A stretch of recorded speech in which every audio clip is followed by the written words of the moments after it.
Bonjour à tous et bienvenue sur ma chaîne. La vidéo d'aujourd'hui parlera de comment bien gérer sa garde-robe. Les soldes sont bientôt terminés et la rentrée est dans tout juste un mois. Et c'est vrai que vous avez sans doute, peut-être comme moi, accumulé plein de vêtements et vous ne savez pas quoi en faire. Et ben dans cette vidéo, je vous donne des conseils et des astuces pour bien gérer votre garde-robe, mais aussi pour bien planifier celle de l'année prochaine et pour bien faire vos achats. Si vous avez une garde-robe trop grande, eh bien c'est le moment de faire le tri. C'est le truc le plus chiant à faire, mais ça vaut le coup. Ça vous permet de bien séparer les choses que vous aimez des choses que vous n'aimez pas. Et c'est vrai qu'aujourd'hui, vous n'êtes pas obligé de jeter tous vos vêtements.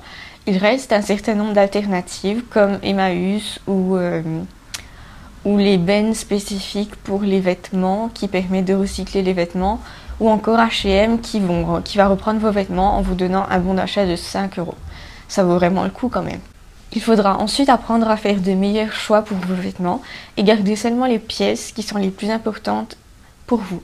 Si à l'inverse vous avez une garde-robe trop petite, eh bien c'est le moment de aussi comparer vos vêtements et voir ce dont vous avez le plus besoin. Quelles sont les pièces qui vous manquent, à quelles occasions il vous manque souvent des vêtements, mais aussi pour savoir quelle couleur vous convient le mieux et quelle couleur de vêtements vous devez racheter. Comment savoir si votre garde-robe est bien pour vous ou pas? Eh bien la question est-ce que ça répond à vos besoins? Est-ce que vous avez des vêtements pour tous les jours, ce qui doit constituer environ 70% des vêtements que vous avez? Est-ce que vous avez des vêtements pour un verre entre amis? Est-ce que vous avez des vêtements pour un resto le soir ou une soirée un peu casual? Et enfin, une soirée plus habillée. Ces occasions ne sont pas exhaustives, vous pouvez bien sûr ajouter en fonction de votre activité et ce que vous avez l'habitude de faire en général. Et n'oubliez pas qu'une garde-robe comprend aussi des bijoux, des sacs, des ceintures, des chaussures et d'autres accessoires. Il ne faut pas oublier de faire le bilan de ce que vous avez et de ce qui vous manque. Bien souvent, dans ce type de choses, il nous manque souvent des accessoires pour complémenter une tenue, notamment en termes de couleur et de style. Voilà mes astuces pour bien gérer ma garde-robe, celle que j'applique à moi-même et qui du coup m'aide à bien gérer mes vêtements. Premièrement, je définis quelle est la quantité de vêtements que je dois avoir. Comment je fais? Eh bien, je sais que je fais une machine toutes les 2 semaines, par conséquent, je décide que du coup je dois avoir assez de vêtements pour tenir 2 semaines sans avoir à remettre la même chose. C'est une astuce comme une autre, hein, c'est un moyen comme un autre d'évaluer la quantité de vêtements qu'il vous faut, mais pour moi ça fonctionne et peut-être pourquoi pas pour vous. La deuxième astuce que j'utilise, c'est de bien faire un échange entre mes vêtements que je jette et ceux que je fais rentrer. Pour chaque vêtement que je jette, j'en fais rentrer un autre et ça me permet de garder à peu près le même nombre de vêtements.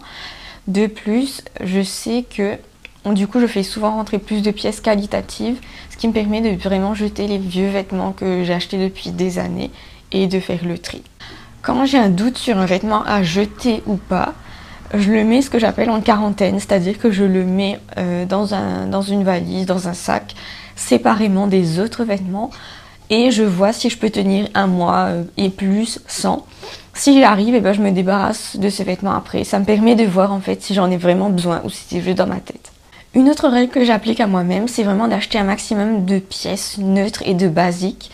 Ce qui me permet de créer plein de tenues et de varier le style en gardant des mêmes pièces à chaque fois. J'ai pas à avoir une garde-robe monstrueuse pour pouvoir créer plein de tenues.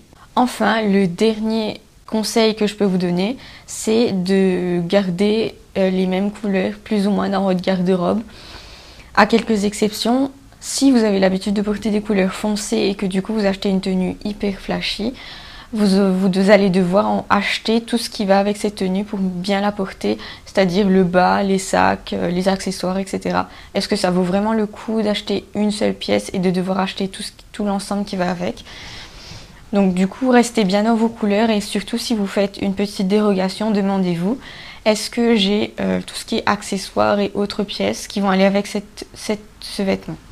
Un constat que je fais, c'est que du coup dans ma garde-robe, j'ai réalisé et que par exemple si j'avais beaucoup de pièces qualitatives et qu'à côté j'avais beaucoup de pièces aussi de moins bonne qualité on va dire, et bien celles que je prenais pour mettre tous les jours c'était forcément celles de moins bonne qualité. Ce qui n'est pas forcément bien parce que du coup ça veut dire que je ne m'autorise pas à mettre des belles pièces pour la vie de tous les jours. J'ai changé cette habitude en éliminant vraiment toutes les pièces qui étaient trop vieilles et qui apportaient un style trop négligé à ma tenue. Voilà, c'était ma petite vidéo pour aujourd'hui. J'espère que vous avez aimé et apprécié les conseils et que vous allez pouvoir les appliquer. Si vous avez aimé ma vidéo, n'hésitez pas à mettre un j'aime et à vous abonner à ma chaîne pour plus de vidéos et d'astuces sur la vie de tous les jours. À très bientôt!